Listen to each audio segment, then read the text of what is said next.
Bapak, ibu-ibu, saudara-saudara kaum muslimin rahimakumullah.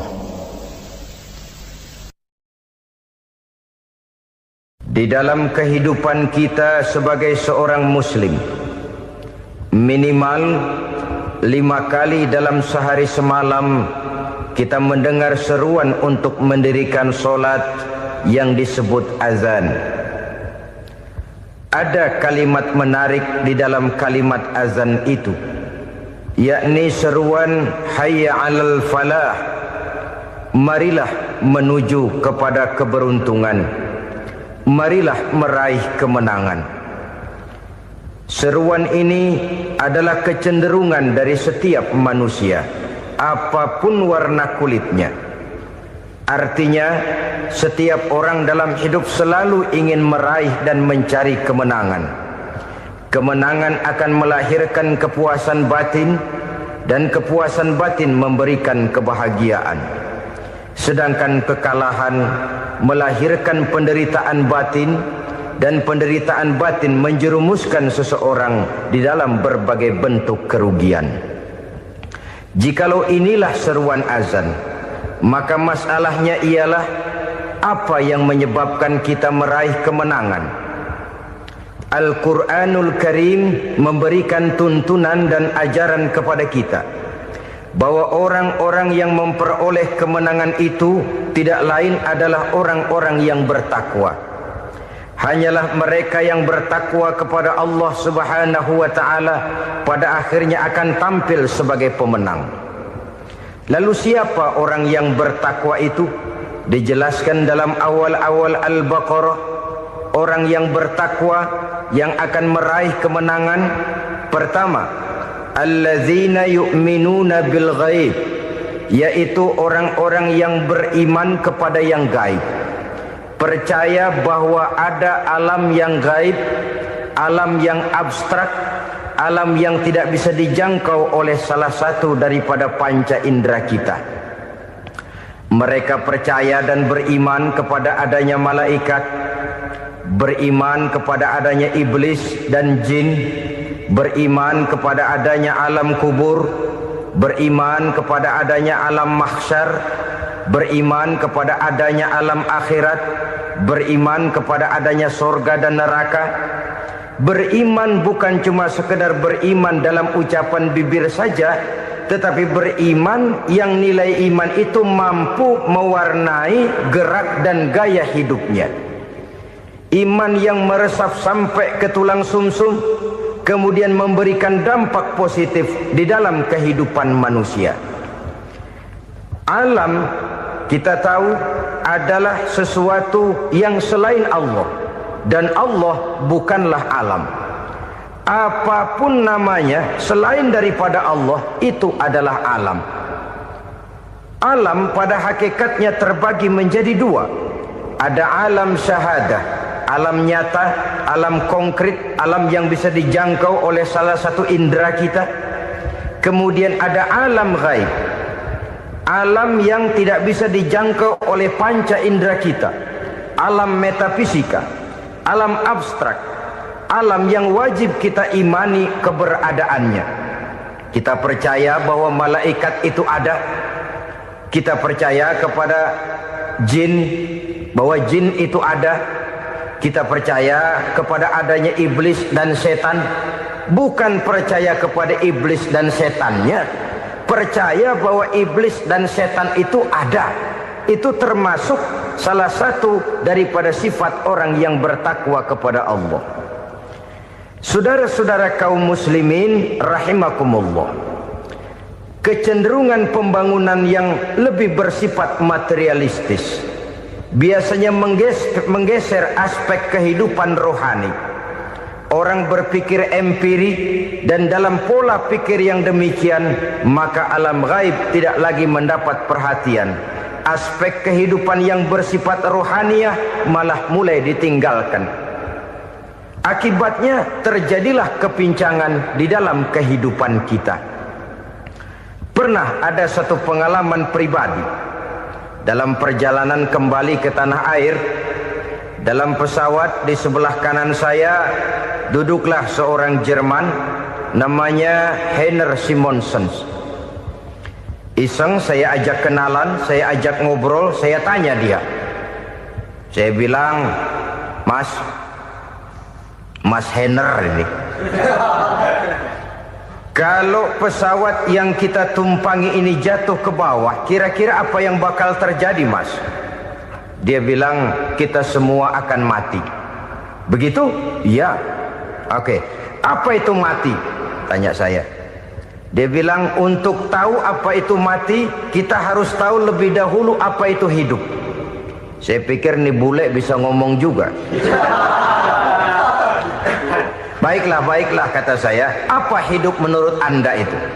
Oh, hidup itu dia bilang, kalau seluruh anggota badan kita bekerja secara normal, paru-paru memompa darah secara normal, jantung berdetak secara normal, sel-sel tubuh bekerja secara fit, dan organisme tubuh hanya mau bekerja secara normal, dia bilang, kalau kita memberi makan yang cukup, menu yang teratur, dan gizi yang lengkap. Saya bilang, kesimpulannya apa, Ner? Dia jawab, hidup adalah dari tangan ke mulut. Life is from the hand to the mouth, kata dia. Hidup adalah dari tangan ke mulut.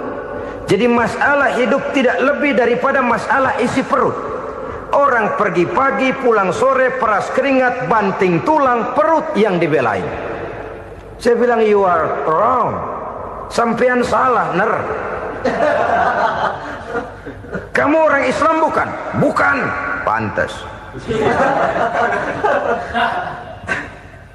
Kenapa saya salah? Dia bilang, ya jelas salah.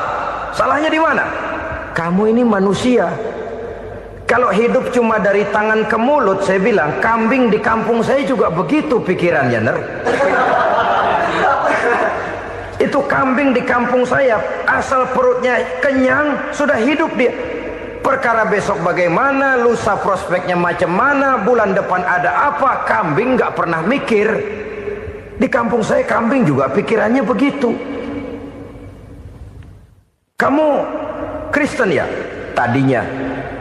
Loh kok tadinya, lalu apa sekarang kamu ini? Dia bilang, sekarang saya netral. Saya tidak beragama, tapi saya percaya kepada Tuhan sebagai pencipta alam. Saya ingat benar dia bilang, I haven't any religious, but I believe to God as the creator of the world. Kenapa bisa netral begitu, Ner? Habis saya bingung katanya. Islam bilang Islam baik, Kristen bilang Kristen baik, Hindu Buddha bilang Hindu Buddha baik, semua agama baik. Saya netral sekalian, nggak beragama. Yang penting saya percaya kepada Tuhan. Saya bilang, Ner, kamu ini kayak orang mau beli celana, lalu bingung. Yang satu bilang Levi's bagus, yang satu bilang Blue Jean hebat, yang satu bilang Wool England hebat. Celana ini hebat, celana itu bagus, celana ini hebat. Semua celana bagus, kamu bingung. Akhirnya netral, tidak pakai celana. Itu juga salah.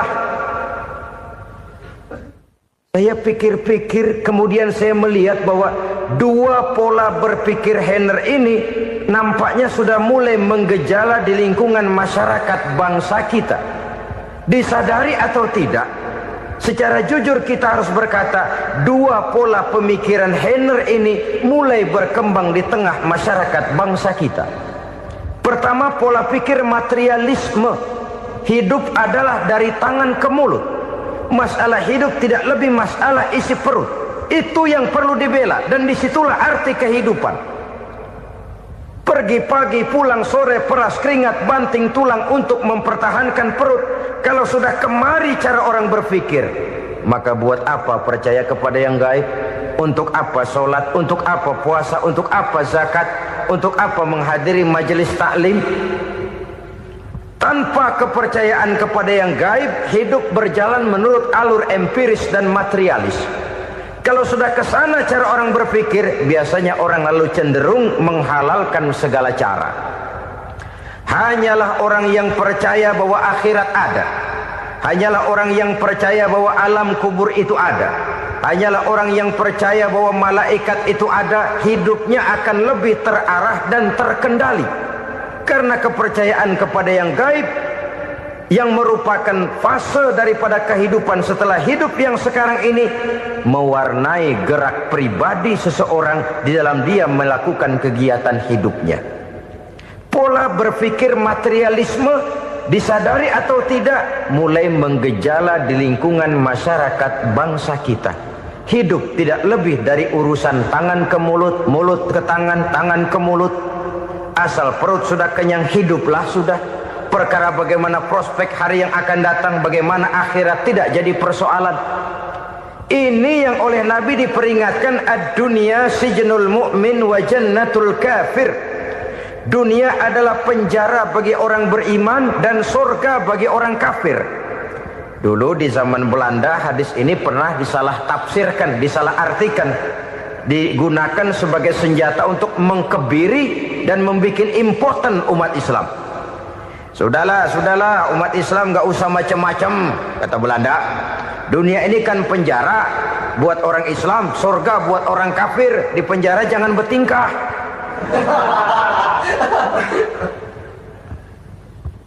Pengertiannya tidak begitu. Dunia adalah penjara bagi orang mukmin. Artinya dalam kehidupan dunia seorang mukmin tidak bebas memperturutkan hawa nafsunya. Dipenjara hawa nafsunya itu. Sebaliknya surga bagi orang-orang kafir. Buat orang kafir surgalah dunia ini. Mereka bebas memperturutkan hawa nafsunya, dilarang tidak terlarang, dicegah pun tidak tercegah. Mereka hidup menurut alur bisikan nafsu mereka sendiri. Kemudian bila ajal datang, maut merenggut nyawa, selesailah surganya sampai di situ. Maka bagi orang-orang yang tidak percaya kepada adanya akhirat, kepada adanya alam gaib, surganya sebatas umurnya. Sekali lagi, surganya sebatas umurnya. Bila umur selesai, ajal pun datang merenggut nyawa, selesailah sudah surganya sampai di situ. Alangkah pendeknya perjalanan orang-orang yang tidak percaya kepada alam gaib ini. Bagi kita mukmin, jikalau kita mampu memenjarakan hawa nafsu, kita bisa bahagia di dunia ini. Dan Islam memang tidak menyuruh kita sengsara di dunia. Raih dunia, kejar dunia, gapai dunia sebagai alat untuk mencapai kebahagiaan di akhirat nanti. Hidup adalah satu perjalanan panjang yang terbentang sejak kita terlahir dari alam rahim sampai kepada alam akhirat nanti. Andai kata kita gagal meraih kebahagiaan di dunia, toh kita masih punya akhirat. Tapi jangan jadi dalil yang melemahkan semangat. Biarin dah kita di dunia kebelangsak, yang penting akhirat. Akhirnya dunia benar-benar kebelangsak. Bagaimana dunia ini bisa kita raih, dan bagaimana meraih dunia untuk menunjang kepentingan akhirat nanti. Yang kedua, dari pikiran Heiner yang saya lihat menggejala di lingkungan masyarakat bangsa kita, timbulnya manusia-manusia netral. Seolah-olah Tuhan yes, agama no. Sama Tuhan percaya, agama ogah. Tuhan ngangguk, giliran agama godeng. Padahal hampir dalam setiap ayat dalam Quran, kata-kata amanu biasanya bergandeng dengan wa amilus sholihat. Iman dan amal soleh. Ini sebagai isyarat Tuhan dan agama jangan pernah dipisah-pisah. Apabila kita bertuhan, maka kita harus beragama. Apabila kita beragama, maka agama itu harus bersumberkan dari Tuhan yang kita imani itu. Tidak mungkin kita pisah, Tuhan yes, agama no. Sama Tuhan percaya tapi agama bikin sendiri. Sembayangnya cukup bengong 2 jam madep ngulon.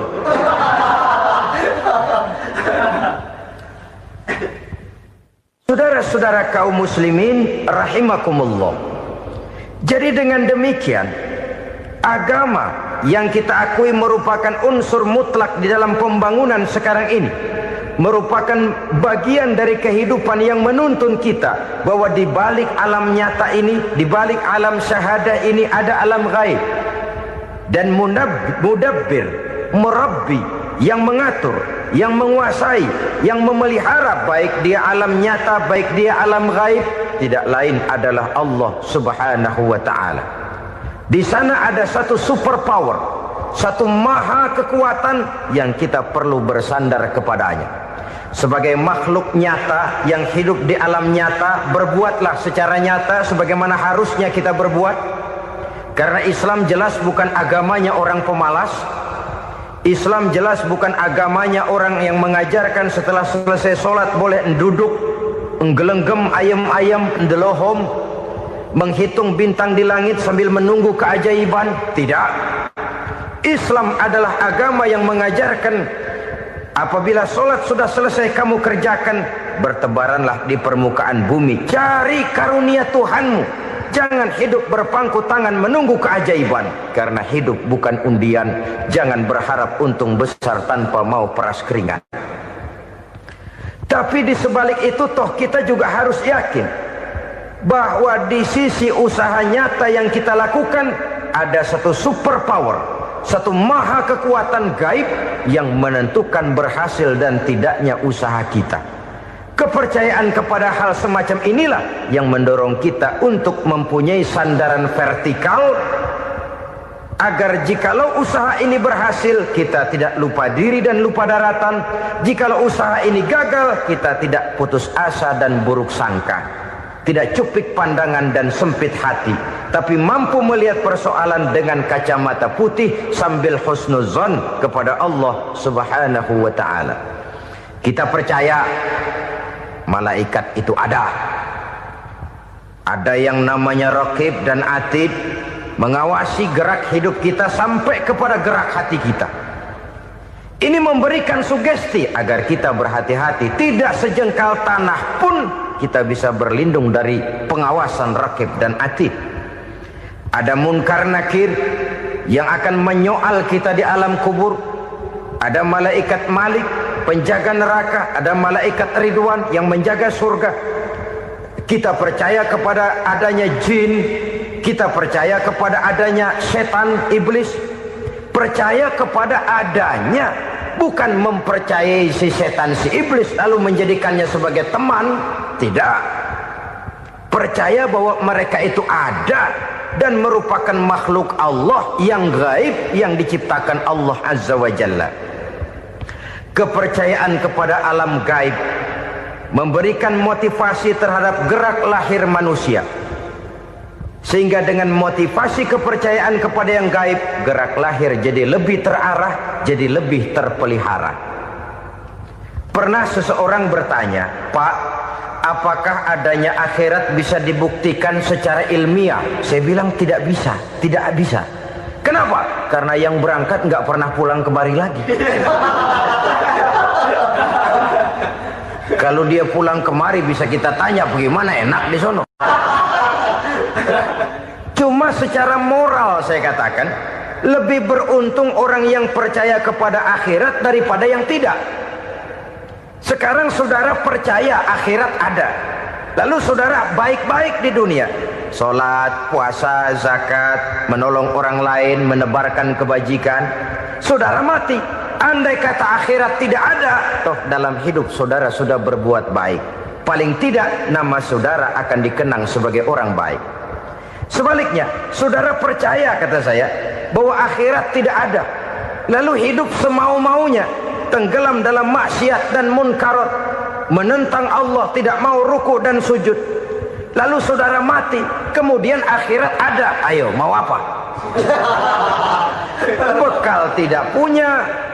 Jadi secara moral lebih beruntung orang yang percaya kepada adanya akhirat daripada yang tidak percaya. Dan itu alam gaib yang tidak bisa dibuktikan secara eksat. Jangankan untuk membuktikan seperti itu, dalam kehidupan sehari-hari saja yang kita rasakan tidak selalu berbentuk toh. Angin, bagaimana sih bentuknya angin? Kita tidak tahu. Merah, buktinya kalau dikerok merah. Yang merah itu kulit, yang kulit kita bukan anginnya. Sakit, rasa sakit itu ada, tapi bagaimana bentuk sakit? Kita nggak pernah tahu. Kalau kita makan cabai pedas, bagaimana bentuk pedas itu tidak ada, tapi rasa ada. Bentuk pedas hijau, cabenya bukan pedasnya. Tidak semua yang kita rasakan bisa kita gambarkan dalam bentuk yang konkret. Oleh karena itu, sekali lagi bahwa kepercayaan kepada alam yang gaib mampu memberikan satu sugesti yang menata kehidupan seseorang lebih lurus, lebih terarah, dan lebih terkendali. Maka wajar kalau kepercayaan kepada yang gaib mengantarkan seseorang untuk meraih kemenangan. Kenapa? Dia percaya kepada yang gaib, bahwa akhirat ada, bahwa alam kubur ada, bahwa pertanggungan jawab itu ada. Maka dia lalu tidak hidup saenae udele dewe, itu loh. Tidak hidup menurut seleranya sendiri, terarah, teratur. Ini cirinya yang pertama. Orang bertakwa yang akan meraih kemenangan, mereka beriman, mereka percaya kepada yang gaib. Bahkan hal-hal konkret saja selalu berangkat dari yang gaib. Saudara-saudara, para remaja, para pemuda sekarang ini tidak pernah tahu toh siapa yang akan jadi teman hidup saudara. Kita bisa saja ngerancang, mentargetkan, tapi toh akhirnya yang namanya jodoh bukan kekuasaan kita. Rezeki di luar kemampuan kita. Begitu juga ajal. Maut, jodoh, ajal adalah contoh-contoh konkret bahwa pada akhirnya yang gaiblah yang menentukan. Bertahun-tahun ngelancong, emang jodoh seret, nggak jadi.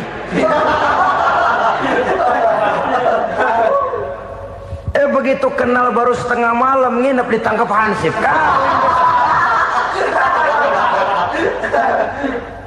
Hal-hal semacam itu kadang-kadang kita berpikir suuzon, gilet, perempuannya cakep banget, lakinya rebek amat.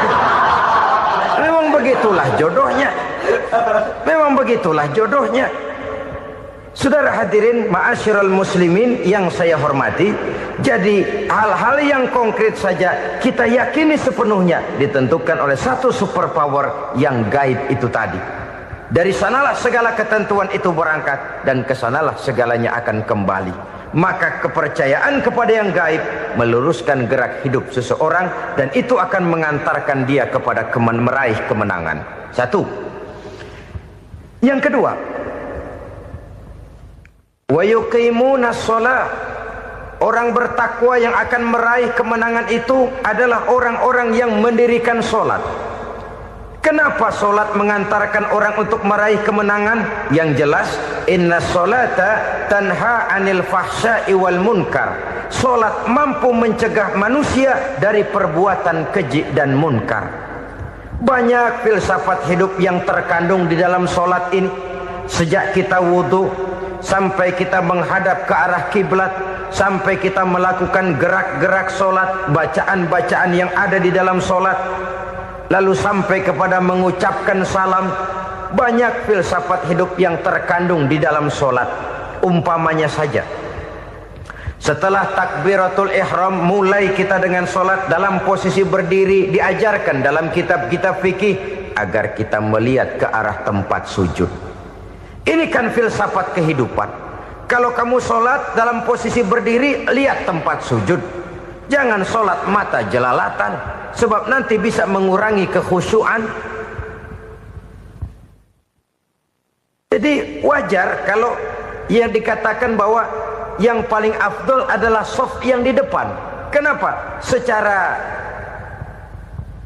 harfiah pengertiannya akan lebih mengundang kekhusyuan. Kenapa? Kalau kita di shaf paling depan di masjid umpamanya paling banter kita lihat tembok.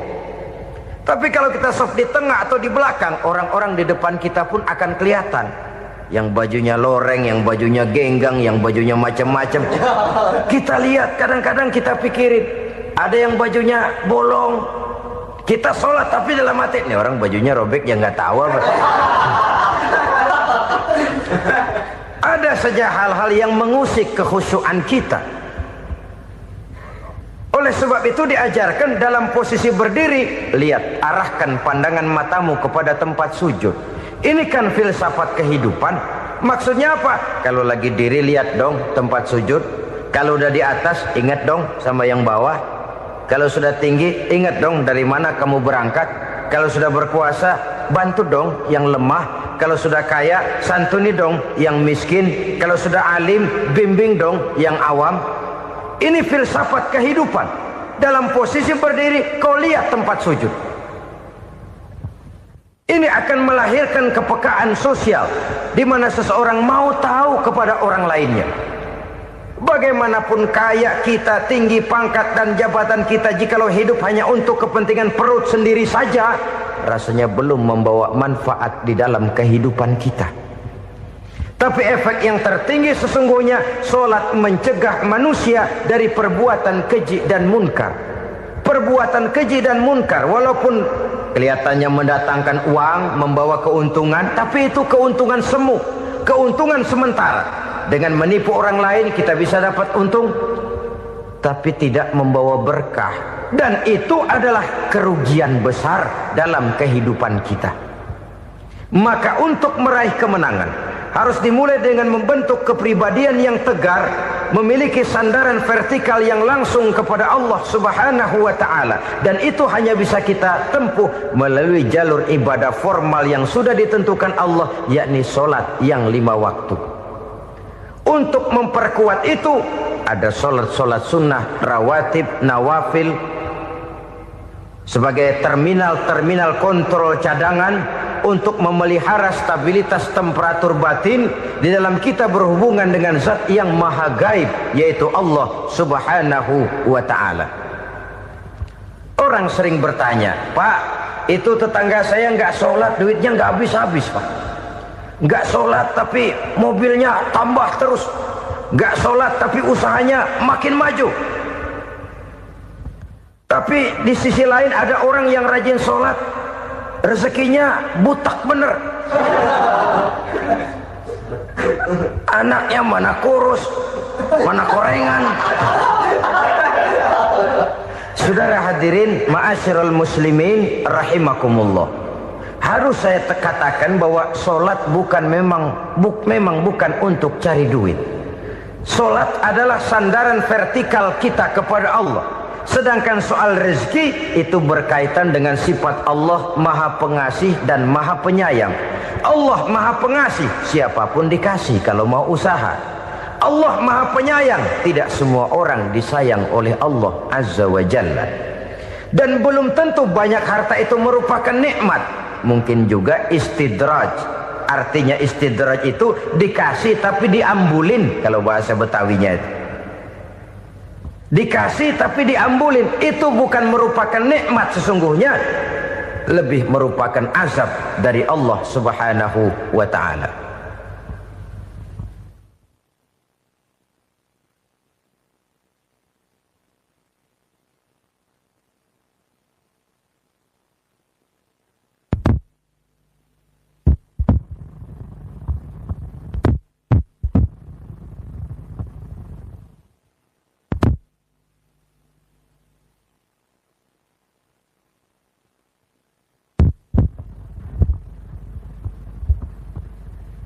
Agama mempunyai sistem solat, dan kita umat Islam telah dituntun oleh Allah Subhanahu wa ta'ala yang wajibnya 5 kali dalam sehari semalam mendirikan solat, dan itu tentu berada dalam jangkauan kemampuan manusia.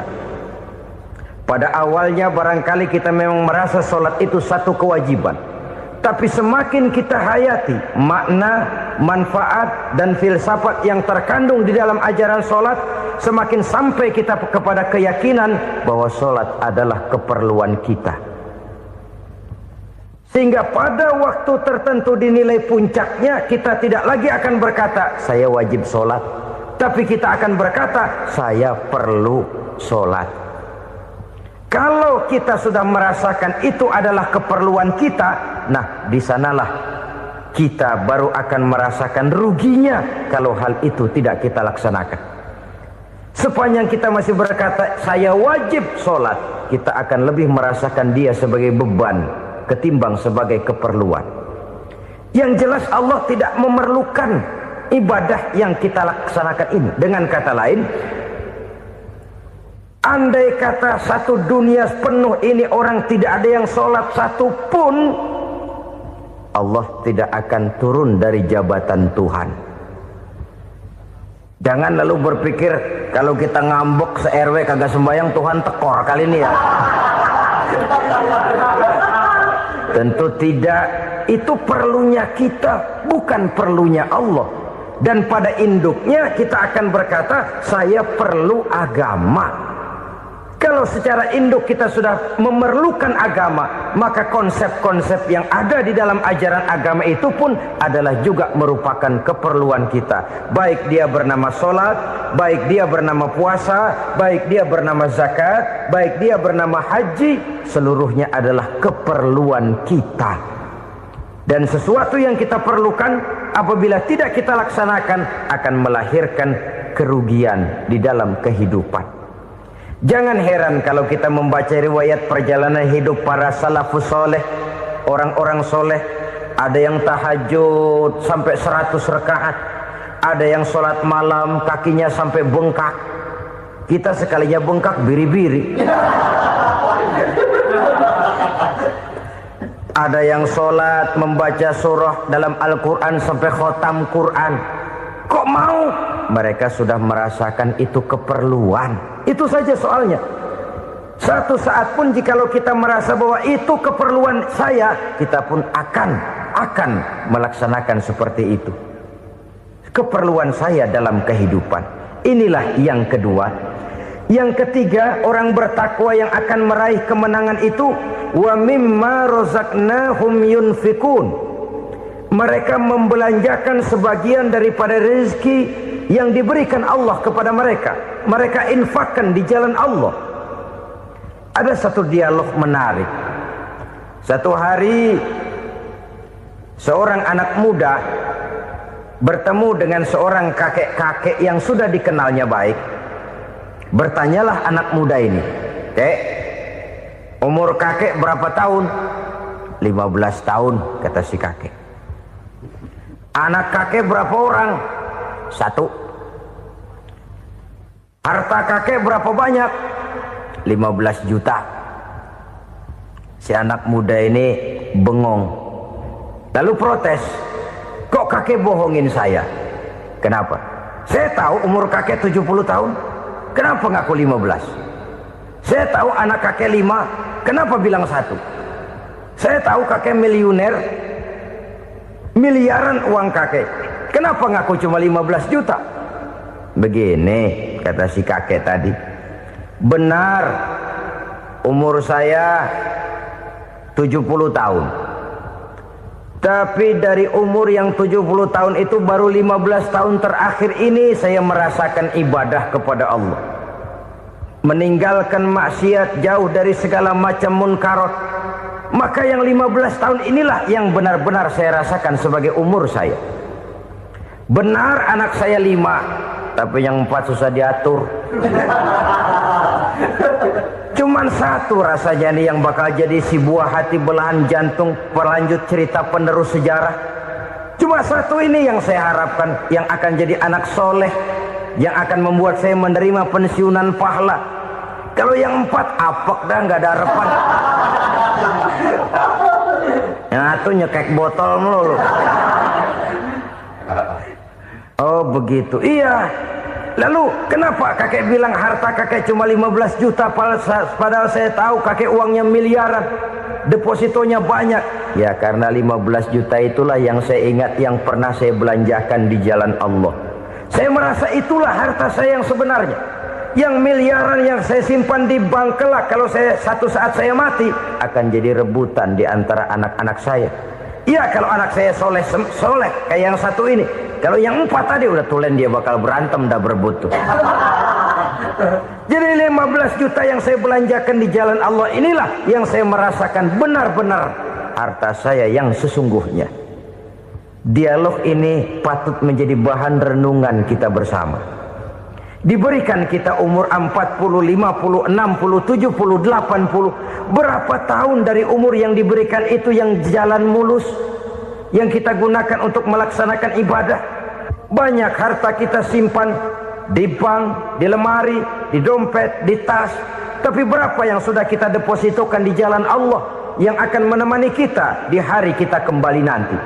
Maka orang bertakwa yang akan meraih kemenangan, wa mimma razaqnahum yunfikun, mereka membelanjakan sebagian dari rezeki yang diberikan Allah di jalan Allah subhanahu wa ta'ala.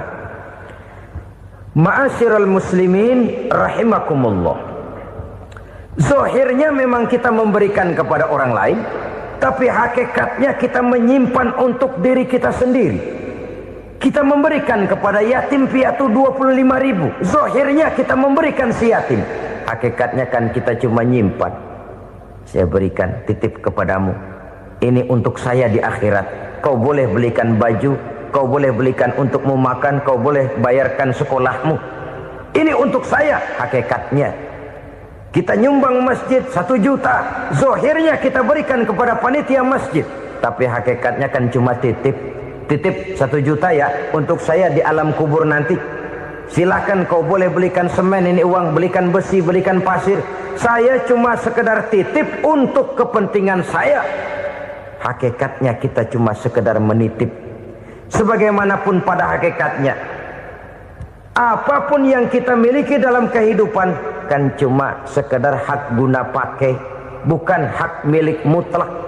Harta kita, rumah kita, kendaraan kita, kebun kita, pabrik kita, hak guna pakai saja. Hak milik mutlak cuma untuk Allah subhanahu wa ta'ala. Saudara-saudara kaum muslimin rahimakumullah, ini yang ketiga. Kemudian yang keempat, orang-orang bertakwa yang akan meraih kemenangan, allazina yu'minuna bima unzila ilaika, mereka yang beriman, mereka yang percaya kepada apa yang telah diturunkan kepadamu Muhammad, ay Al-Quran, yakni Al-Quranul Karim. Setelah percaya kepada yang gaib, mendirikan solat, kemudian menginfakkan sebagian dari rezeki yang diberikan Allah, mereka juga lalu percaya kepada yang diturunkan terhadap Nabi, yaitu tidak lain Al-Quranul Karim. Sekali lagi di sini, percaya bukan hanya sekedar percaya saja, tetapi percaya lalu menjadikan Al-Quran itu sebagai pedoman hidup. Sebab memang Al-Quran itu adalah GBHM, garis-garis besar haluan muslim. Apa yang harus kita lakukan, apa yang harus tidak kita lakukan, bagaimana mestinya kita bertingkah laku dan berbuat, seluruhnya tercantum di dalam Al-Quranul Karim.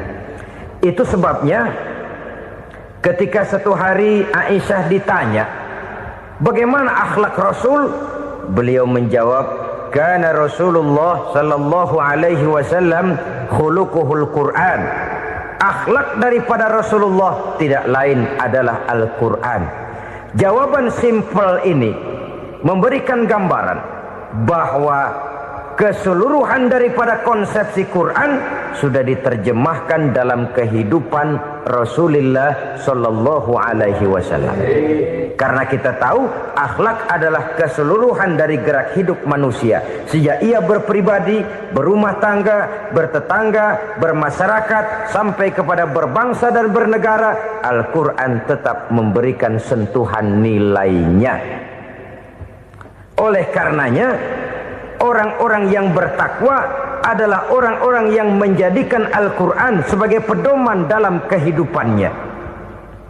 Dan kita yakini Al-Quran diturunkan kepada Nabi Muhammad bukan merupakan produk Nabi Muhammad. Isi dan redaksinya langsung dari Allah subhanahu wa ta'ala. Kemudian cirinya yang kelima, orang bertakwa yang akan meraih kemenangan itu, wa ma unzila min qablika. Tidak hanya sekedar percaya kepada yang diturunkan terhadap Nabi Muhammad, yaitu Al-Quran, mereka juga percaya kepada apa yang pernah diturunkan kepada para nabi, kepada para rasul sebelum Nabi Muhammad. Percaya kepada adanya suhuf, percaya kepada adanya Taurat, percaya kepada adanya Injil, percaya bahwa Allah dahulunya sudah menurunkan Taurat kepada Musa, percaya bahwa Allah sudah menurunkan Injil kepada Isa, percaya Injil ada, Taurat ada, diturunkan Allah untuk Isa dan Musa, tetapi tidak wajib mengamalkannya karena kita sudah diberikan Al-Quranul Karim. Ini yang perlu saya garis bawahi. Kita percaya Allah telah menurunkan Injil dahulu kepada Isa. Kita percaya bahwa Allah telah menurunkan Taurat dahulunya kepada Nabi Musa. Kadang-kadang ini dijadikan dalih, dikacaukan pengertiannya. Quran saja mengajarkan bahwa orang yang bertakwa harus percaya kepada Injil, maka pakailah Injil. Apalagi kalau ayat sebelumnya ditilap, dihapus, dihilangkan, Injilnya yang ditekankan, maka akan terjadilah penekanan yang salah arah. Karena salah arah akhirnya bisa merusak dan menghancurkan akidah. Ketika Rasul suatu saat pernah ditanya orang, "Ya Rasul, bagaimana sikap kita sebagai muslim terhadap Injil yang ada sekarang?" Beliau menjawab, "La tukadzibuhu jami'an wa la tusaddiquhu jami'an." Jangan didustakan seluruhnya, jangan juga dibenarkan semuanya. Artinya, ini sudah merupakan gambaran dari Rasul bahwa dalam Injil yang ada sekarang masih ada ajaran-ajaran tauhid yang dibawa oleh Nabi Isa dan diajarkan kepada umatnya. Tapi juga dalam Injil yang sekarang ini sudah terkena intervensi dan investasi manusiawi. Karena itu Rasul menyimpulkan, la tukadzibuhu jami'an wa la tusaddiquhu jami'an. Jangan didustakan semua, jangan dibenarkan seluruhnya. Kita memang percaya Allah telah menurunkan Injil kepada Nabi Isa dulu, tapi kita tidak wajib mengamalkan Injil. Kita percaya Allah telah menurunkan Taurat kepada Nabi Musa, tapi kita tidak wajib mengamalkan kitab ajaran Taurat. Yang wajib kita percayai dan kita amalkan hanyalah Al-Quranul Karim. Kenapa? Oleh karena baik yang ada di dalam Taurat, baik yang ada di dalam Injil, tentu tercakup di dalam Al-Quran sebagai kitab terakhir yang diturunkan oleh Allah Subhanahu wa Ta'ala. Dan itu wajar. Kalau seorang pejabat mau mengeluarkan satu keputusan baru, tentu dia harus meninjau keputusan-keputusan lama. Andai kata dianggap tidak berlaku, dianggap tidak relevan lagi, maka keputusan-keputusan lama itu tentu sudah dianggap tidak berlaku. Sebagian daripada aturan-aturan dalam keputusan lama yang masih dianggap relevan tercantum dalam keputusan baru yang wajib diamalkan. Begitulah hubungannya antara Al-Quran, Taurat, Zabur, dan Injil. 4 kitab samawi yang diturunkan Allah masing-masing kepada Zabur untuk Nabi Daud, Taurat untuk Nabi Musa, dan Injil untuk Nabi Isa alaihi wassalatu wassalam. Ketiga-tiga kitab itu kita percayai adanya. Kita yakini Allah telah menurunkan Zabur, Taurat, dan Injil. Tapi kita tidak wajib mengamalkannya. Yang wajib kita mengamalkannya sekarang ini tidak lain hanyalah Al-Quranul Karim saja. Karena ia mencakup apa yang ada di dalam Zabur, apa yang ada di dalam Taurat, dan apa yang ada di dalam Injil. Keotentikannya bisa dipertanggungjawabkan. Ya, tapi kan Nabi Muhammad sudah mati 14 abad yang lalu, dan di zaman beliau Al-Quran kan belum dikodifikasikan, belum ditulis. Bagaimana keotentikannya bisa dipertanggungjawabkan? Mudah saja. Allah berjanji, "Inna nahnu nazzalna dzikra wa inna lahu lahafizun." Kami yang menurunkan Al-Quran dan kami yang akan menjaga dan memeliharanya. Allah turunkan Quran, Allah menjaganya. Bagaimana cara Allah menjaga Al-Quran itu? Banyaknya orang-orang yang hafaz Al-Quran. Hafaz Al-Quran 30 juz, 114 surah, 6.666 ayat. Sehingga jangankan satu kata, Jangankan satu ayat, satu kalimat saja berubah, sudah akan timbul reaksi dan mudah dimengerti. Kenapa? Banyak orang-orang yang hafaz Al-Quran. Sedangkan pada setiap akhir tahun biasanya malaikat Jibril selalu mengadakan checking terhadap ayat-ayat yang diturunkan pada waktu itu. Di zaman Nabi sendiri sudah ada usaha kodifikasi. Dan yang lebih luar biasa lagi, sampai hari ini tidak seorang pun mampu membuat satu ayat saja semacam Al-Quran. Ke bahasa manapun dia diterjemahkan, naskah aslinya tetap ikut. Rujukan dasarnya tetap ada. Berdasarkan itu, maka tidak mungkin terjadi penyelewengan terhadap atau pemalsuan terhadap ayat-ayat Al-Quranul Karim. Kesuciannya, keotentikannya, kemurniannya bisa dipertanggungjawabkan. Ma'asyiral muslimin rahimakumullah. Oleh karenanya, konsepsi dasar daripada ajaran Islam ini memang tidak lain adalah Al-Quran dan Sunnah. Isi daripada agama Islam yang merupakan iman, Islam dan ihsan, konsepsi dasarnya tidak lain adalah Al-Quran dan Sunnah Rasulullah Sallallahu Alaihi Wasallam. Maka yang kita perlukan sekarang ini adalah terjemahan Al-Quran di dalam kehidupan kita. Dengan demikian, maka gaya kehidupan yang lebih Qurani itulah yang kita dambakan. Kita perlu memang terjemahan Quran dalam bahasa Inggris, dalam bahasa Belanda, dalam bahasa Jepang, tapi yang lebih kita perlukan adalah terjemahan Quran di dalam kehidupan kita. Konsekuen, tidak memanipulasi, ringan sama kita jinjing, berat sama kita pikul. Jangan kalau lempengan ayat Quran tuh kira-kira enak diamalin, keras teriakan kita. Giliran kira-kira ayat Quran itu mukul kepala kita sendiri, diam kita. Itu ciri yang pernah disindir Allah dalam awal-awal Baqarah juga. Ciri beragamanya orang yang munafik. Kullama adha'a lahum masyawfih, kata Allah. Wa iza azlama alaihim qamu. Apabila terang mereka jalan, apabila gelap mereka berhenti. Artinya, kalau kira-kira di Islam nguntungin, rame-rame pada teriak Islam. Tapi ketika diminta untuk berjuang, ketika dituntut untuk berkorban, rame-rame mengundurkan diri. Nasib agama tidak ubahnya seperti daun pisang yang dikait orang di tepi jalan lantaran tak berpayung di ketika hari hujan. Manakala hujan usailah sudah, daun itu pun dicampakkan di tepi jalan, diinjak pula orang nan lalu. Artinya, orang menjadikan agama cuma sebagai lipstick, decoration only, tidak konsekuen. Hanya pada saat-saat kelihatannya Islam membawa keuntungan, rame-rame orang teriak-teriak tentang Islam.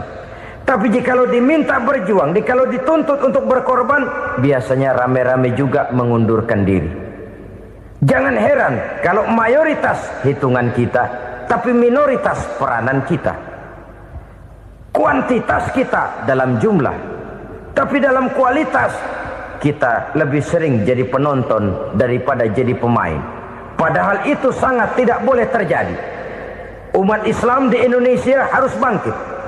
Umat Islam di Indonesia harus sadar akan keberadaannya. Tidak boleh hanya jadi penonton berpangku tangan. Karena memang agama kita juga mengajarkan untuk konsekuen di dalam menjabarkan ajaran-ajaran daripada agama kita. Kita sering jatuh menjadi umat yang lemah. Oleh karena kita ini tidak pandai menggalang kebersamaan yang diakibatkan tidak konsekuennya kita. Diistilahkan bahwa umat Islam di dalam menggalang kebersamaannya itu harus seperti orang main sepak bola. Saudara-saudara kan tahu orang main sepak bola itu. Orang main sepak bola, kalau pertandingan belum dimulai sih silakan saja kumpul di luar lapangan, atur strategi yang baik. Tapi kalau pertandingan sudah dimulai, turun ke lapangan hijau, jangan kumpul terus. Ada sepak bola gotong royong, mundur-mundur rame-rame, depan ke depan kumpul melulu mainnya. Kalah. Orang main sepak bola itu ya harus ada penyerang tengah, harus ada penjaga gawang, harus ada strikernya, harus ada kiri luarnya, kanan dalamnya yang jadi backnya. Posisi boleh bermacam-macam, tapi yang penting saling ngoper untuk menggolkan gawang lawan. Begitulah umat Islam ini. Boleh ada yang jadi pejabat, boleh ada yang jadi pengusaha, boleh ada yang jadi petani, silakan ada yang jadi seniman, ada yang jadi penyair, ada yang jadi artis sekalipun. Tapi kalau sudah berhasil menguasai bola, jangan lupa operannya. Operan itu yang langka. Kita ini muslim kadang-kadang kalau sudah memegang menguasai bola, kalau belum mau mampus, belum mau ngoper. Nanti kalau sudah nggak punya bola, baru mau ngoper. Kalau sudah dengar-dengar mau dekat pensiun, baru mau jihad, baru mau berjuang, baru mau ngurus pesantren. Tanda tangan sudah tidak laku, memo sudah tidak dihargai, baru mau berjuang. Kemarin kemana mas? Kita tidak pandai memanfaatkan posisi. Dengan kata lain, kalau kembali kepada persoalan kita, konsekuensi kita terhadap agama yang kita anut ini belum ideal. Kita masih lebih sering berislam ini pada saat-saat yang menurut perhitungan kita membawa keuntungan. Tapi kalau diminta berjuang, dituntut berkorban, yang itu pun hakikatnya adalah untuk kepentingan kita juga. Allah tidak pernah menuntut kita untuk jihad bagi kepentingan Allah, itu tidak. Berjuang menegakkan agama Allah, apakah untuk kepentingan Allah? Tidak. Untuk kepentingan kita. Sebab nilai-nilai jihad itu pada akhirnya akan membawa kita kepada satu kebahagiaan. Setidaknya kalau tidak di dunia, tentu di akhirat sebagai syahid. Oleh karena itu, pada bagian akhir ini saya ingin mengajak, marilah kita konsekuen. Sekali kita berkitabkan Al-Quranul Karim, mari dia kita jadikan pedoman. Jangan cuma kita jadikan sebagai penghias dinding, pelengkap rumah, bahwa di rumah kita ada Al-Quran, tapi yang baca kecoa. Habis pada bolong tuh Quran. Yang penting kan punya Quran. Ditaruh di pintu rumah. Biar apa? Biar kuntilanak kagak masuk katanya. Ya apa itu nasib Quran, cuma kerjanya jaga pintu, ngusir kuntilanak, ngusir memedi. Bagaimana kita hidup menurut tuntunan Al-Quran? Kadang-kadang tidak pernah menjadi masalah bagi kita. Maka bagaimanakah Al-Quran akan mungkin membawa keberkahan dalam hidup kalau ajarannya kita injak-injak dalam keseharian kita? Mewujudkan gaya hidup yang lebih Qurani, itulah yang akan kita rintis di dalam kehidupan kita. Bertahap, step by step, menurut kemampuan yang ada pada kita. Jika jalan ini tidak bisa kita selesaikan, percayalah akan ada generasi penerus yang akan melanjutkan usaha dan cita-cita mulia itu. Jadi percaya kepada Taurat, percaya kepada Injil, sekadar percaya Allah dahulunya sudah menurunkan itu, tapi kita tidak wajib mengamalkannya. Kenapa? Generasi Injil masa berlakunya sudah kedaluarsa. Taurat masa berlakunya sudah kedaluarsa. Injil pernah berlaku untuk orang Nasrani di zaman Nabi Isa. Taurat pernah berlaku untuk orang Yahudi di zaman Nabi Musa. Setelah generasinya berlalu, datang Rasul penutup yang membawa Al-Quranul Karim. Maka Al-Quran itulah yang berlaku menjadi pedoman sampai hari akhir nanti. Jangan jauh dari Al-Quran, karena apabila ini kita lakukan, maka kita akan kembali kepada satu gaya hidup yang jauh dari tuntunan agama, dan itu artinya kita akan semakin jauh untuk meraih kemenangan. Saudara-saudara kaum muslimin rahimakumullah. Yang keenam, yang terakhir, orang-orang bertakwa yang akan meraih kemenangan itu wabil akhirati hum yuqinun. Mereka percaya, mereka yakin seyakin-yakinnya akan adanya hari akhir, di mana seseorang akan mempertanggungjawabkan seluruh perbuatannya di dalam hidup ini. Dan tidak ada satu perbuatan yang bagaimana kecilnya sekalipun yang tersembunyi dalam pandangan manusia yang tidak akan dibukakan persoalannya di mahkamah Qadi Rabbul Jalil di akhirat nanti. Itulah sebabnya maka percaya kepada akhirat disebut secara khusus. Padahal di awal tadi sudah dijelaskan yu'minuna bil ghaib, percaya kepada alam gaib, dan alam gaib ini termasuk akhirat. Kenapa pada bagian akhir disebut lagi akhirat? Karena ternyata bahwa kepercayaan kepada adanya akhirat merupakan induk dari kepercayaan terhadap adanya malaikat, setan, jin dan lain sebagainya, dan akan lebih memberikan sugesti dalam kehidupan manusia untuk meluruskan gerak hidupnya.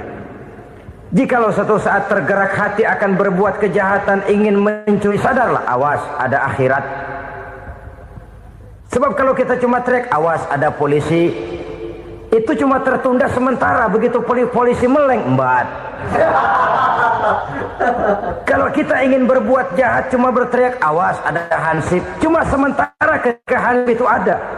Tapi kalau ceritanya awas ada akhirat, mau menyeleweng awas ada akhirat, mau berjudi awas ada akhirat, mau mencuri awas ada akhirat. Keyakinan yang akan meluruskan gerak hidup manusia sehingga gerak itu jadi lebih terarah dan terkontrol, tidak merugikan baik diri sendiri, lebih-lebih orang lain. Ternyata bahwa kepercayaan kepadanya adanya hari akhirat sanggup menjadi sumber daya kontrol dari kehidupan manusia, sehingga ia tidak terjebak dalam perbuatan maksiat dan munkarat. Saudara-saudara kaum muslimin, inilah saja yang kita bicarakan pada pertemuan kali ini.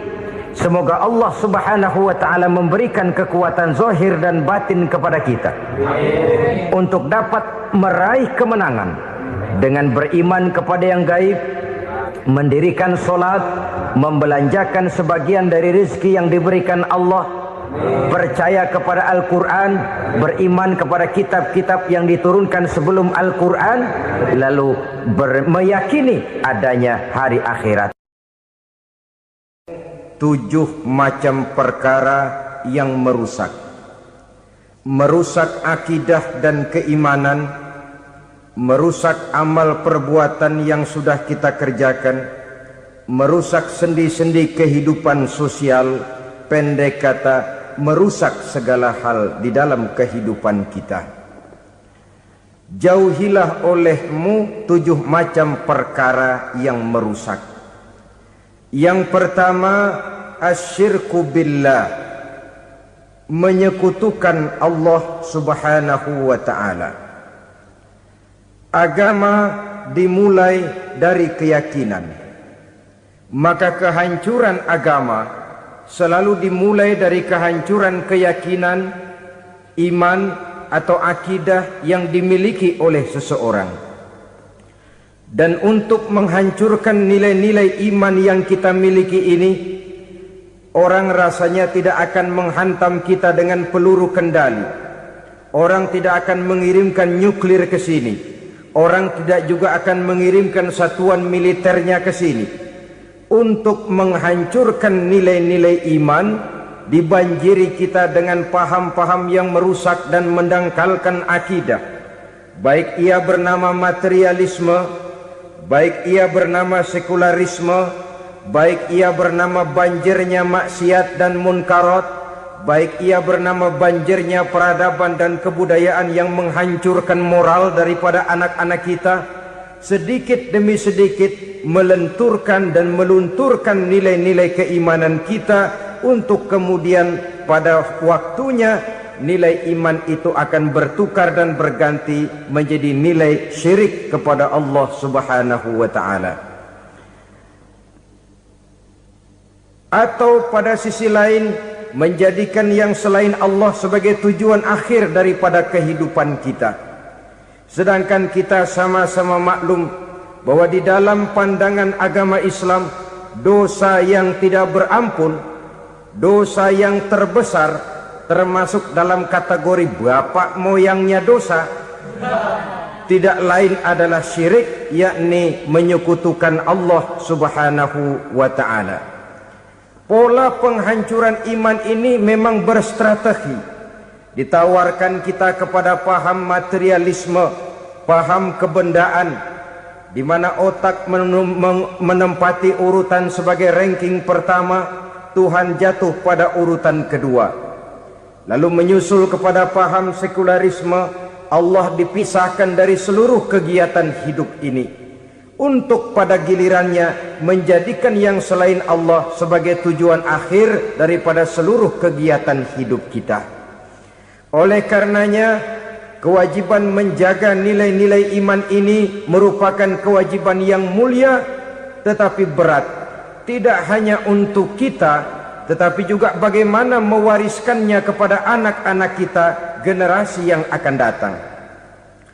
Orang-orang tua bijaksana yang diceritakan di dalam Al-Quran, kalau sudah berpikir tentang anak-anaknya, pertanyaan yang paling mereka risaukan ialah, ma ta'buduna min ba'di. Anakku, kalau pada satu saat aku, ayahmu sudah tidak ada lagi di dunia ini, meninggalkan kamu semua, ma ta'buduna min ba'di, apa yang akan kamu sembah nak? Jikalau sekarang ayahmu masih mau ke masjid, masih mau melakukan rukuk dan sujud, masih beribadah menyembah Allah Subhanahu wa ta'ala, kalau orang tuamu sudah tidak ada, ma ta'buduna min ba'di, masihkah engkau mau datang ke masjid? Masihkah engkau mau rukuk dan sujud? Masihkah engkau mau menyembah Allah Subhanahu wa ta'ala? Pertanyaan ini yang dipikirkan oleh Nabi Yakub kepada putra-putranya. Pertanyaan ini yang diteruskan oleh Nabi Ibrahim kepada anak-anaknya. Pertanyaan ini yang diwariskan oleh generasi ulama'us salafus saleh kepada para generasi berikutnya. Bagaimana kita generasi sekarang? Kita orang-orang tua sekarang bukan berfikir ma ta'buduna min ba'di, malah yang kita fikirkan ma ta'kuluna min ba'di. Kalau bapak tidak ada nanti kamu makan apa nak? Perkara kamu nyembah apa, urusan nomor 18. Yang penting kamu nanti hidup bisa makan nak. Maka kita sibuk mewariskan harta kepada anak-anak kita. Kita sibuk mewariskan kebun dan tanah kepada anak-anak kita. Kita sibuk mewariskan pabrik kepada anak-anak kita, sementara kita lupa mewariskan intan yang paling mahal, mewariskan mutiara yang paling berharga, yaitu nilai iman kepada Allah Subhanahu wa ta'ala. Alangkah baiknya apabila warisan harta, warisan tanah dan kebun, warisan rumah dan pabrik didasari lebih dahulu dengan mewariskan nilai iman kepada Allah Subhanahu wa ta'ala. Sebagai orang-orang tua, kita boleh bersedih kalau anak kita tidak mengerti komputer. Kita boleh bersedih kalau anak kita tidak mengerti matematika. Kita boleh bersedih kalau anak kita tidak mengerti bahasa Inggris. Tapi sewajarnya lebih bersedihlah kita orang tua jikalau mempunyai anak yang tidak kenal Allah sebagai Tuhannya, yang kemudian tidak mau rukuk dan sujud kepada Allah Tuhannya. Itulah kemalangan yang paling malang bila kita meninggalkan generasi yang tidak bertauhid kepada Allah Subhanahu wa ta'ala. Betapapun anak kita tidak ngerti komputer, saudara, paling-paling kerugiannya cuma kerugian dunia. Masuk dia ke alam barzakh, munkar nakir tidak akan sempat tanya kau belajar komputer apa tidak. Kumpul dia di padang mahsyar, malaikat juga tidak akan tanya matematikamu nilainya berapa. Yang ditanya kau kenal Allah, kau rukuk dan sujud kepadanya, kau pernah datang ke masjid. Oleh karena itu sekali lagi, menjaga nilai iman tidak hanya untuk kita, tetapi juga mewariskannya kepada anak-anak kita, generasi yang akan datang. Sungguh kemalangan yang paling besar apabila kita meninggalkan anak-anak kita. Mereka kita tinggalkan lemah ekonominya, itu tidak baik. Mereka kita tinggalkan lemah otaknya, itu pun akan membuat mereka tertinggal oleh yang lain. Tapi yang paling celaka, jikalau kita tinggalkan mereka dalam kondisi lemah imannya, rapuh akidahnya, tidak baik dan tidak betul keyakinan hidupnya. Oleh karena itu Nabi berpesan, jauhilah 7 perkara yang merusak. Yang pertama, syirik kepada Allah Subhanahu wa ta'ala, menyekutukan Allah baik dalam ucapan, dalam keyakinan ataupun dalam perbuatan. Ini perkara pertama yang termasuk 7 perusak besar di dalam kehidupan. Kalau sudah jatuh kita ke lembah syirik, bagaimanapun banyak kebaikan yang kita kerjakan, berjiwa sosial, bertangan pemurah, gemar menolong orang lain, kalau memang dasarnya syirik, maka seluruh kebaikan kita akan hancur, tidak akan ada nilainya dalam pandangan Allah Subhanahu wa ta'ala. Dalam pandangan manusia, mungkin kita dicatat sebagai orang sosial, gemar menolong orang lain, tidak berpangku tangan melihat orang yang mendapat kesulitan, tapi oleh karena dasarnya syirik, dasarnya tidak mentauhidkan Allah, maka seluruh nilai kebaikan yang kita kerjakan tidak akan ada nilainya dalam pandangan Allah Subhanahu wa ta'ala. Maka jagalah iman kita jangan sampai dihinggapi penyakit syirik yang bagaimana kecilnya sekalipun. Sekali lagi, baik syirik dalam bentuk ucapan, syirik dalam bentuk keyakinan, sampai kepada syirik dalam bentuk perbuatan, kita berhindar kepada sifat-sifat yang sedemikian itu. Karena apa? Dalam satu ayat Quran Allah Subhanahu wa ta'ala menjelaskan, innallaha la yaghfiru ayyushraka bih wa yaghfiru ma duna dzalika liman yasha. Allah tidak akan memberi ampun kepada orang-orang yang menyekutukannya, tapi Allah masih mau memberikan ampun kepada dosa-dosa yang selain itu bagi orang-orang yang dikehendakinya. Dosa selain syirik, apabila kita bertaubat, Allah masih mau mengampuni. Tapi kalau sudah jatuh ke tempat syirik, itu sudah dosa yang tidak berampun. Taubatnya tidak lain melepas syirik, kembali kepada tauhid, berkeyakinan bahwa hanya ada Allah Subhanahu wa ta'ala, Tuhan satu-satunya, yang lam yalid walam yulad walam yakul lahu kufuwan ahad. Tidak beranak, tidak pula diperanakkan, dan tidak satupun yang dapat menyerupai Tuhan Allah Subhanahu wa ta'ala. Saudara-saudara kaum muslimin rahimakumullah, bahwa kita di zaman sekarang memang tidak menyembah berhala, ya. Bahwa kita tidak berterang-terangan mengatakan Tuhan lebih dari satu, memang. Bahwa kita tidak berkeyakinan Tuhan itu punya anak atau diperanakkan, tentu. Tapi dalam perbuatan dan i'tiqad, kita kadang-kadang jatuh tanpa kita sadari ke tempat yang bernama syirik ini. Oleh karenanya, di zaman di mana teknologi makin canggih, di mana kemajuan pembangunan makin menjangkau berbagai aspek kehidupan, diperlukan keseimbangan antara kemajuan fisik material dengan kemajuan mental spiritual. Apabila tidak ada keseimbangan yang terwujud, tentulah kepincangan yang diawali dengan pincangnya cara kita berpikir, sehingga pada akhirnya akan mengarah kepada pincangnya cara kita berbuat dan bertindak di dalam kehidupan kita. Oleh karena itu Nabi berpesan, jauhilah sifat syirik, karena syirik merupakan dosa yang teramat besar. Ini sifat merusak yang pertama. Yang kedua, kata Nabi, wasihra, jauhilah sihir. Sihir ini juga termasuk perkara yang merusak kehidupan. Kita semua sama-sama maklum bahwa sihir sebenarnya bukan persoalan baru. Sejak sebelum datang Islam, sihir itu sudah ada. Di zaman Yunani kuno, sihir ada. Di zaman Mesir kuno, di zaman Cina kuno, dan yang lain-lain yang serba kuno, sihir itu sudah ada. Bahkan para nabi pun, para rasul yang diutus oleh Allah Subhanahu wa ta'ala, senantiasa berhadapan dengan ahli-ahli sihir untuk menguji kebenaran dari misi yang mereka bawa. Sihir adalah perbuatan di luar kebiasaan yang bisa dikerjakan oleh ahlinya dengan bantuan jin atau setan. Hukum mempelajari sihir adalah haram, mengamalkannya lebih haram lagi. Sebab itu saudara-saudara, sihir merupakan perbuatan merusak yang harus kita jauhi. Ciri-ciri daripada perbuatan sihir, pertama, ia mengandung tipuan, bayangan khayal.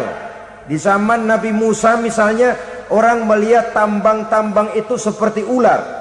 Nabi Musa melayangkan tongkatnya menjadi ular-ular besar yang memakan ular-ular kecil ciptaan tukang-tukang sihir Fir'aun tadi. Lalu sihir bisa terjadi dengan bantuan jin kafir atau setan. Kemudian ciri yang ketiga, sifatnya halus dan tersembunyi. Taruh kata ada seorang ahli sihir yang mempergunakan ayat-ayat Quran sebagai jompa-jampe, sebagai baca-bacaan, itu cuma sekedar kedok. Tujuannya tidak lain menjadikan agama sebagai ketok untuk membenarkan cara yang dimurkai oleh Allah Subhanahu wa ta'ala. Satu hadis yang diriwayatkan oleh Imam Bazar dan Tabrani, Nabi berpesan, "Laisa minna man tatayyara lahu au takahhana au tukuhhina lahu au sahira lahu." Tidak termasuk ke dalam golonganku, kata Nabi. Tidak termasuk umatku.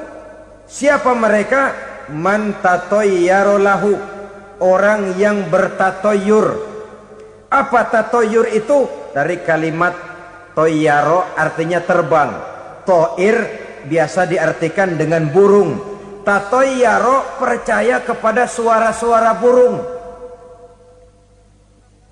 Man tatayyara lahu, mempercayai, meyakini dengan benar-benar kepada suara beburungan.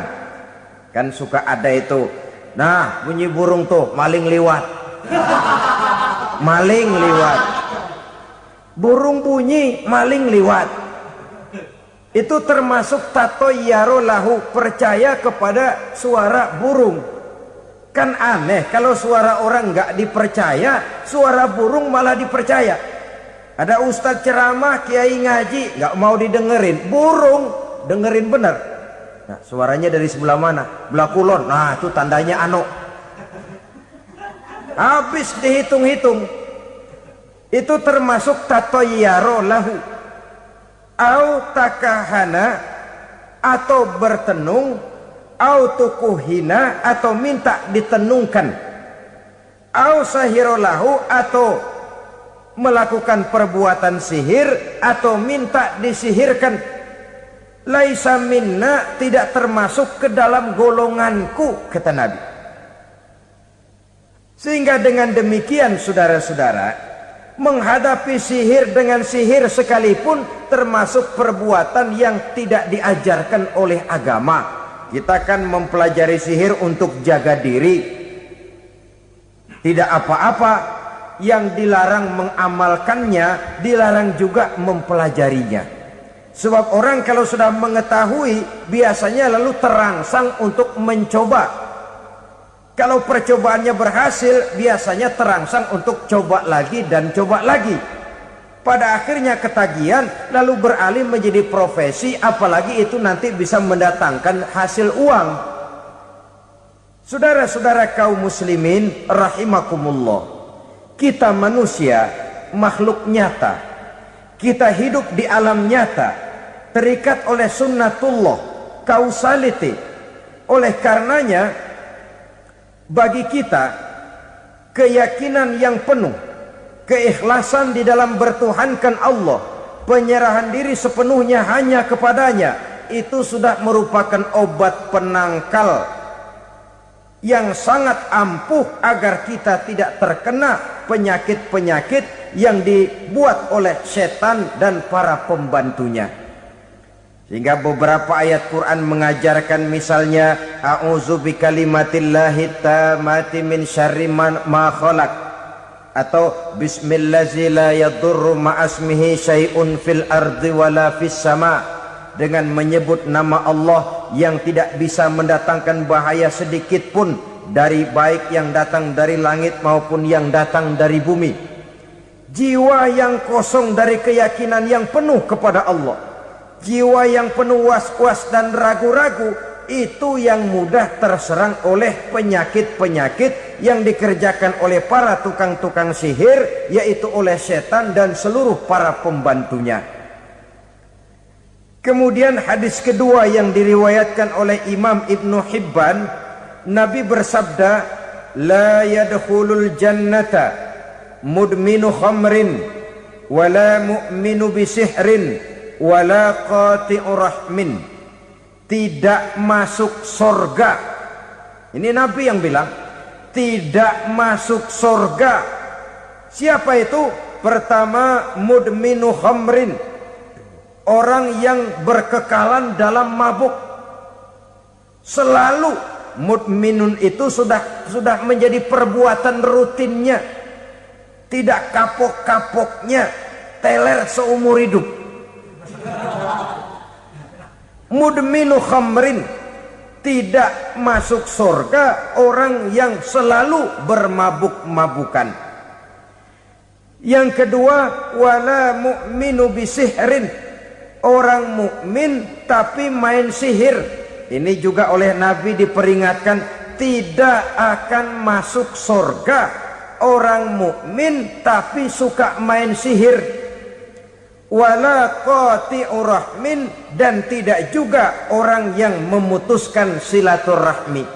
Tiga macam manusia yang diperingatkan Nabi tidak akan masuk surga: orang yang selalu mabuk, orang mukmin yang main sihir, dan orang yang memutuskan silaturahmi. Saudara-saudara kaum muslimin rahimakumullah. Lalu orang berkata, kenapa dilarang kita bersihir? Padahal Rasul sendiri kan punya mukjizat. Nah, kita memang harus membedakan antara mukjizat dengan sihir. Dalam kehidupan agama kita kenal ada yang namanya mukjizat, ada yang namanya karomah atau keramat biasa diucapkan, ada yang namanya maunah, ada yang namanya irhas, ada juga yang namanya sihir. Kesemuanya ini berbeda, saudara-saudara. Yang dinamakan mukjizat itu khusus untuk para rasul saja. Satu kejadian luar biasa yang terjadi